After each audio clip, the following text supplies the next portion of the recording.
Hello and welcome to A Better Life. I'm Dr. Fry, and of course these are flowers, and we want to thank the people who give us the flowers. If you could pop up on the screen right away, we want to thank Billy Ann's for giving us the nice flowers every week. They're located right here in Baker, and we hope that you will patronize them and see what they've got, because I tell you what, they are a wonderful flower shop, and they always have some beautiful arrangements for us here on the show. And it's getting close to Valentine's, so hey, what a better time to talk about flowers and gifts and stuff for the one you love. Speaking of gifts, we've got a gift we want to give away. How about dinner for two? Yes, dinner for two at Ikebans, huh? Yeah, a nice little Japanese hibachi place down there on some road called Essen. I tell you, it's a really great place to eat. Very romantic for you to take your lovely spouse to, or your girlfriend. So let's give away some dinner for two at Ikebans. How are you going to do that? Well, this is what you're going to do. You're going to email to iwin@WLFT your best love story of how you met. It can be written by the lady or the man of the house or of the relationship. We don't care. We're looking for the best romantic story of how you met, okay?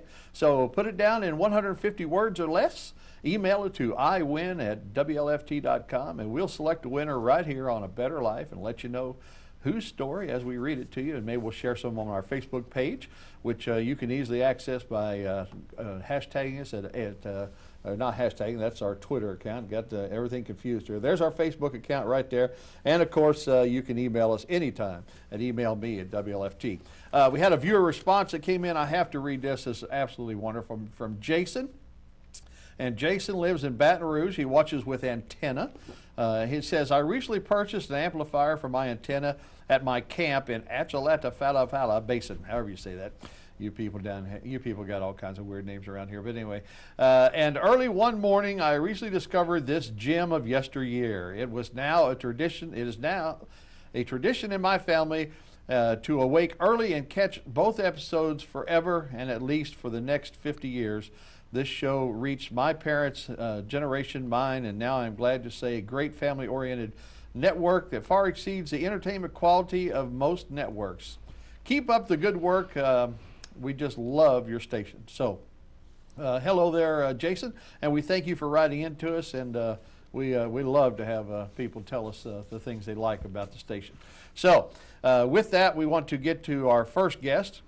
She's going to be speaking to us today about something that we feel everyone needs to be aware of, because there are problems in our society, but yet there are good associations and different organizations and groups that take care of people that are in a crisis mode. Please welcome to the show Rachel Hebert. Rachel, how are you today? Hello, Dr. Fry. I'm doing very well. So, Rachel, where are you from? I'm originally from Houma, Louisiana, but I've been here in Baton Rouge for about 11 years. Do they have running water in Houma? They do. They do? They do. We get it from the bayou. From the bayou. That's like down at the very tip, Down isn't the it? bayou. I've never been down there. Is it pretty down there? Or is it It's swampy. nice sandy beaches? It's very sandy and swampy and Very muddy. sandy and swampy and muddy and bayou.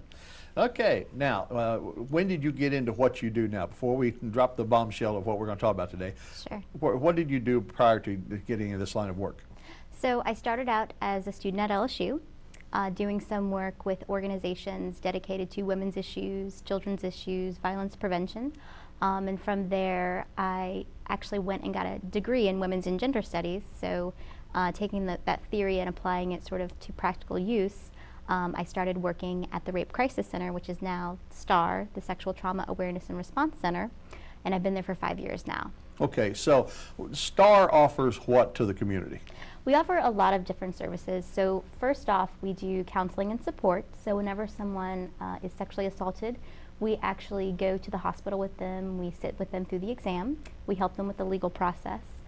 We also do free counseling, individual and group counseling, and we provide advocacy services in case people need other resources. In addition to that, we do widespread education in the community. So educating people about what we have available for them, and then also trying to prevent sexual assault from happening in the first place. So who is your target audience? Who are you trying to speak to today through this television show? Does someone who knows someone that they know that is abusing, abusers themselves? And how do we as Christians identify that this problem exists? And do we turn to you, or do we turn to police, or what is the best thing, especially if it's a family member and you have all these emotions you have to deal with? Great questions. So first off, I think what we try to teach when we do education and what we're trying to reach in the widespread community is just ideas based on respect and based on personal boundaries. So really teaching youth and young people different ways to communicate effectively, so we don't have to even deal with sexual assault in the first place. Also, I guess it's really important for people to understand what services are available in case they are sexually assaulted. Nationally, the numbers are 1 in 5 women and 1 in 71 men. So we know it's a big problem in a community as large as the greater Baton Rouge area. Certainly. So we want them to know that services are available because it's really an underreported crime. The police are getting very small numbers of people going to them with complaints about sexual assault. And of course the most vulnerable population is children, just because of their vulnerable nature and access and things like that. So children that are being abused, that is probably the toughest thing to first even fathom. But do you have children call your center? Not usually. We have a lot of concerned parents who may have noticed warning signs or may have questions. What are some of the warning signs that a parent can watch for that their child is being sexually abused? Well, so the warning signs, I guess, are more general, but just any abrupt behavioral change that a child might exhibit, either if they were usually outgoing and now they're shy, certainly if they have fear of any specific individual. Suddenly they don't want to go to the family friend's house or Uncle Joe's house. That's right. Certainly a warning sign there, which may not be a warning sign specifically for sexual abuse, but possibly some other harmful behaviors where an adult might be physically abusing or emotionally abusing a child. So those are the two most important things.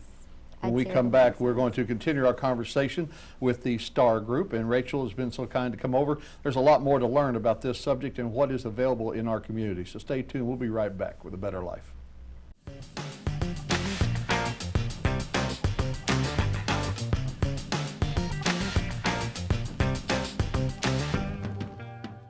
WLFT joins all TV stations in our area, reminding you to rescan your digital TV sets so you can pick up all of the new TV stations, which are broadcast free over the air.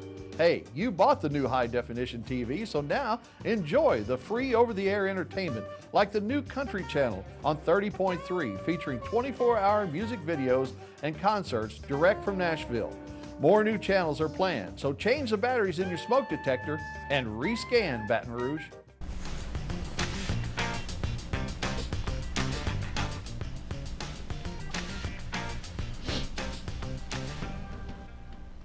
Welcome back to A Better Life. I'm Dr. Fry, and of course, you learned a little bit about it in the first segment. We're going to delve into it even more now. About STAR, with me, of course, is Rachel Hebert, and she is right here in Baton Rouge to help the community deal with sexual crimes, sexual tensions, sexual problems that are going on either in your household, in your community. And we're learning about the awareness factor and what STAR offers in our community. Rachel, tell us just a little more about how people would reach out to you directly, and is there a group of counselors there? Is it just a put on hold hotline? What is it? How does it work if someone calls? Sure. So first we have a 24-hour hotline that is staffed by trained advocates. Most of them are volunteers with our agency. And people can call at any time and get resources, referrals, or information. They can also set up appointments by calling our 24-hour hotline, and we do have individuals in our office that provide free counseling. So you actually have on-site counselors, and are these people with PhDs? Are they professionals? Are they trained, special? What? Yes. And what kind of training does a person go through to work in a place like that? Sure. So our counselor is a social worker, so she has a master's in social work. And we also provide 40-hour training to all of our advocates. They have to go through that before they become volunteers with us, and then they have follow-up continuing education each month. So people can actually come out of the community and volunteer to work for your organization. Absolutely. Tell us a little bit more about that. How would they get hooked up with you to do it? Just call on your regular number and say, I want to be a volunteer? And what specifically would they be doing so that they have in their mind what they'll be doing to help the community? Sure. So our volunteer information is all on our website at brstar.org, or they can call our phone number. We actually have a training coming up this February. People who volunteer for us either do one of two things. So there's our 24-hour hotline, which is forwarded from our office in the evenings and on weekends, and volunteers answer it at their home. Or they can be a hospital advocate, and those advocates actually respond to the hospital whenever somebody reports a sexual assault and goes to the hospital for an exam. That's probably the most critical time that somebody really needs support. Absolutely. And to know what is out there to help them. I mean, Absolutely. They've reached rock bottom. They're actually in the hospital and been abused, and trying to reach out to, they have no idea what services are available. I mean, you know, the police come, they do their report, they go off looking for the person that perpetrated the crime, but there's really nobody to hold their hand and say, hey, you can get through this, and this is how you can use your faith and how you can use the resources of the community. What are some of the things that kind of walk it through, just so a person that is out there that has been abused, what would they expect for you to do for them? Sure. A lot of people that come forward and access our services have actually experienced abuse or assault many years ago. So a lot of people come to us when they have never told anyone about the abuse. Maybe they suffered as a child or as a young adult. They come forward maybe because something triggered them, someone they met, something they saw on TV. So they'll come to us, and we actually start where they are. Kind of go back in time as to what actually caused it and how they've been. So you're saying a lot of people internalize this for years? Definitely. You see more of your clients actually are people from this actually happened a long time ago rather than recently? So, oh boy, so that deals with a whole nother set of issues. Right, right. So a lot of people come forward maybe because they couldn't talk about it. If the person was abusing them in their home and they didn't feel comfortable telling their family, they come forward as an adult when they feel safe and feel comfortable talking about it.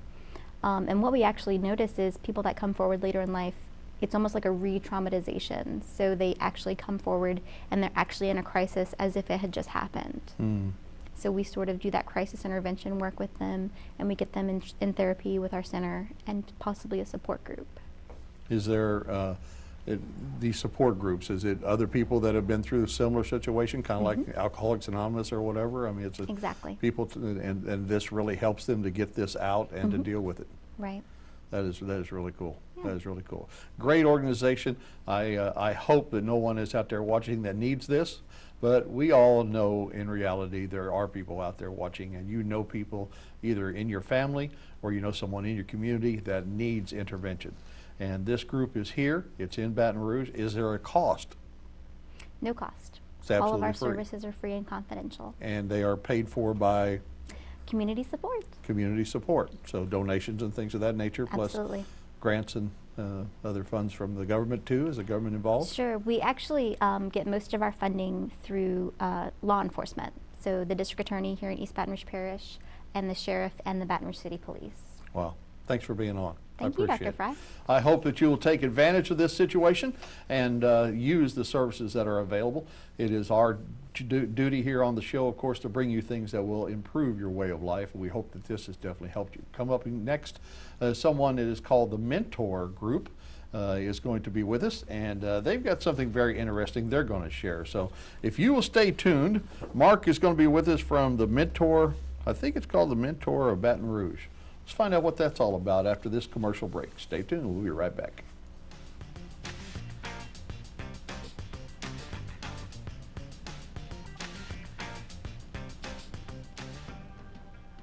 Promoting your business in these competitive times can be tough. You need to use everything possible to stand out in the crowd. Your vehicle is an asset most companies overlook when advertising. Now you can promote just like major companies by wrapping your vehicle with eye-catching graphics. Frogskin Graphics wraps boats, cars, trucks, and buildings. No job too large or small. Full-color banners, window graphics, and signs designed, printed, and installed by professionals. 683-9595.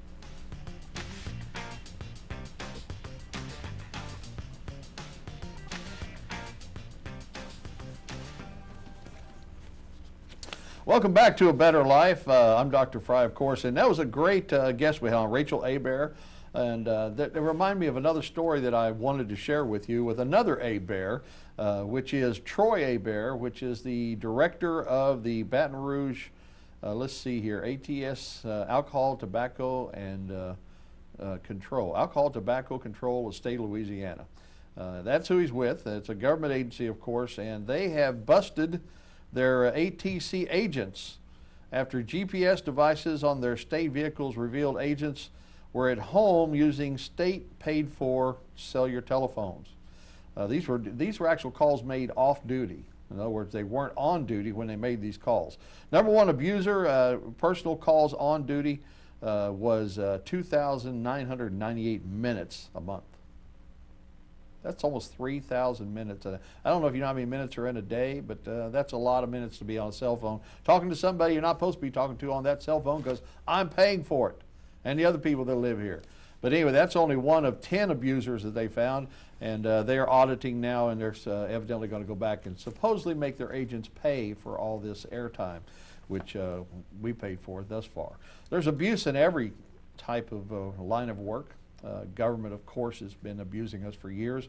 We know that, but there are also some people that care about trying to mentor the youth of our great city and our great parishes, as you call them in Louisiana. And those people need to be brought forth because they provide a better life, and that's what this show is all about. Welcome to the show, of course, Mark Shamlin. He is the Executive Director of Mentor of Baton Rouge, Louisiana. Thank you. Thanks for taking your time to be on the show. Just tell the people at home a little bit about what the Mentor program is. Oh, thank you for having me. Mentor Baton Rouge is aimed at low-risk youth in the Baton Rouge area. Our focus and aim really is to build a stronger, better, greater Baton Rouge area through sustaining relationships between adult youth and peers of that nature in order for mentoring. So where do you get your mentors from? Are they volunteers, or are they? Volunteers. It's volunteer work. We get them from everywhere. We really like professionals that children can look up to. Mentoring is not just for the mentee; it improves the life of the mentor as well. So I guess if you're a mentor, it will help you improve areas of your life by taking a look at yourself. Absolutely. Mm-hmm. Every time we help someone else, it makes us feel better, right, and gives us a sense of personal worth. Let's talk a little bit about what type of mentors that you need right now. How does a person become a mentor? Well, by going to our website first, by www.mentorbr.org, and application is on there for mentors to fill out and to return to us. We're at Perkins Road, 13163, Baton Rouge, Louisiana, and we're there for the community. Okay, so if they want to become a mentor, they go to the website, they see it. What's involved? Does a person come for training? Do they? We do training. We have training for mentors, and we teach them how to work with mentees in certain situations that might arise.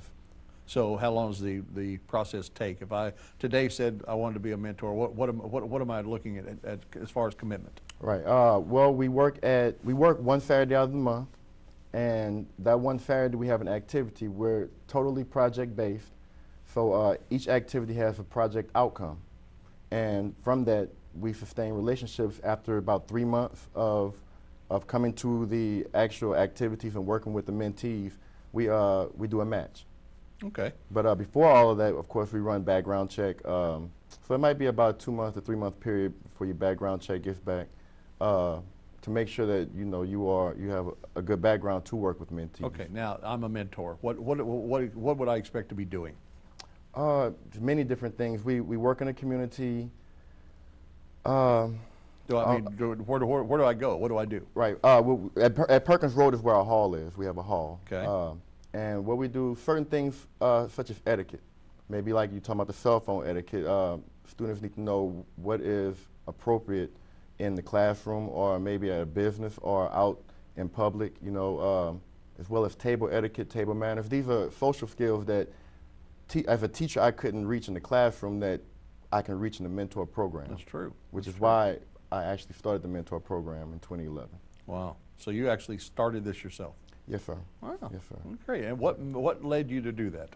Well, I've been a EBR teacher for the past 6 years, 7 years, and being in the classroom at a school that is in a neighborhood of low income, I saw that a lot of the problems, behavior, came from discipline, and which is why a lot of our students cannot excel to that point of expectations that we want. Mm-hmm. And I figured that the mentor program can reach those areas outside of the classroom. That's cool. Now, what did you teach? I teach history, 6th and 7th grade. Teach history. So you're trying to change history. Trying to change history, right? Make history. Make history. There you go. Right. So how many mentors do you have on board now? We have about 20 to 30 mentors on board. And you said that they're asking for them to contribute one Saturday a month. One Saturday. And that Saturday, do I work at the hall or do I actually go one-on-one with a particular child? Both. Actually, it just depends on the activity. Sometimes we have group activities, sometimes we have one-on-one activities. Okay. It just depends on the actual, the Saturday. And you pair them up with a common interest? In other words, like a person that does television. You'd pair me with some kid that really had desire to be in television and film? Correct. Depending on the area that the child wants to go into later on in life, or we open doors for them to be able to reach those goals. Mm-hmm. Okay, so how do I get a child into the enrolled in this mentor program? I mean, how do you find the kids? Our mentees come from EBR, so it just depends on what school.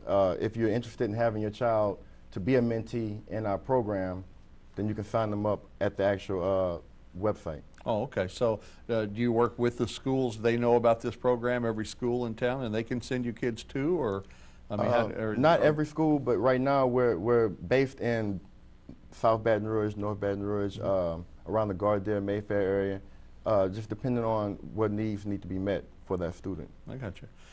It sounds like a wonderful program. It is. But what success story would you like to share with us of one particular child? No need the names necessarily, but just what did you see turn a kid around and made you want to keep doing this? Well, my first mentee is actually, I was working with him before the mentor program, and he actually inspired me to start the mentor program. I didn't find him, he chose me. As a teacher, he just came to me, he started asking me questions, you know, I guess trying to look for a sense of a mentor. And I was there for him, he was there for me. And we learned to work with each other over the past 4 years. And over that time period, I've actually been able to see the growth in a child becoming a young man. And it's it's very fascinating because I've never really experienced that. And when I did, it was just a good feeling. And I really want everybody else to experience it because it's not hard. You know, and our kids really need mentors to look up to. You know what, I think it'd make a good reality show.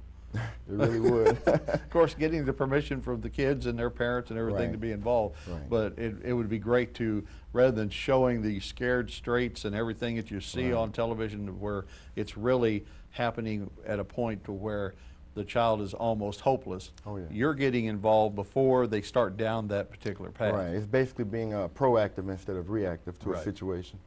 Very good. Well, I appreciate you being on the show. Thank you for having me. Is there anything else that you want to tell people as far as reaching you? What's the best way to get involved? The website, again? The best way is the website, mentorofbr.org. We also have a Facebook page. You can go and see some of the pictures from the activities that we've had in the past year, as well as my cell phone number, 225-892-7369. If you don't have email, you can always contact me by phone. Appreciate you being on the show. Thanks Thank a lot. you for having me. Tell you what, a better life is out there. All you have to do is step up the plate and get involved. You can always email me at WLFT.com, and we can give you anything that you missed on the show. Till next time, remember, have a better life, especially through Jesus Christ. We'll see you on the next show.